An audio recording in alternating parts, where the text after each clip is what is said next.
Heshima full tanki kwa viongozi wa Yanga. Kama kuna kitu kimewajengea heshima wakati huu, ni kutokufanya maamuzi kwa shinikizo au mihemuko kutoka kwa mashabiki na watu wanaowazunguka. Presha ya kumuondoa kocha kwenye nafasi yake kwa beze za hovyo ilikuwa kubwa mno kutoka kwa watu wa karibu na mashabiki. Lakini timing ingekuwa mbaya sana kama wangewasikiliza wanaopiga kelele za kocha kuondolewa. Nafahamu inawezekana hata miongoni mwao wamegawanyika, lakini viongozi wazuri wana namna ya kufanya maamuzi sahihi, sio kwa msukumo wa nje.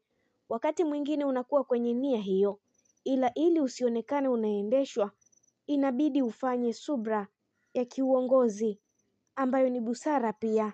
Hapa viongozi wamecheza kama Pele, kuacha wimbi lipite. Watu wa pwani tunasema wimbi la nyuma haliangushi chombo. Zile zishakuwa wimbi la nyuma, hata kama baadaye watakuja kufanya maamuzi yanayofanana na yale, lakini hayatokani moja kwa moja na eti sare ya Mbeya City au kinachoitwa shinikizo la tunaijua Yanga yetu haichezi hivi. Kudos viongozi.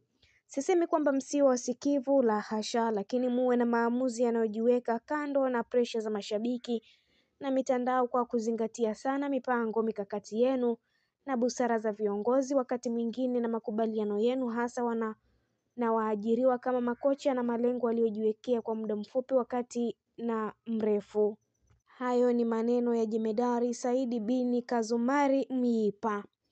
Na hii ni Neli TV. Asante kwa kuendelea kutufuatilia. Pia usisahau kulike, kushare, kucomment pamoja na kusubscribe channel yetu ili uendelee kufurahia taarifa zetu mbalimbali kutoka ndani na nje ya mipaka ya Tanzania. Allow notification kwa ajili ya kupata taarifa zetu kwa haraka zaidi pindi tunapoweka taarifa mpya kwenye channel yetu.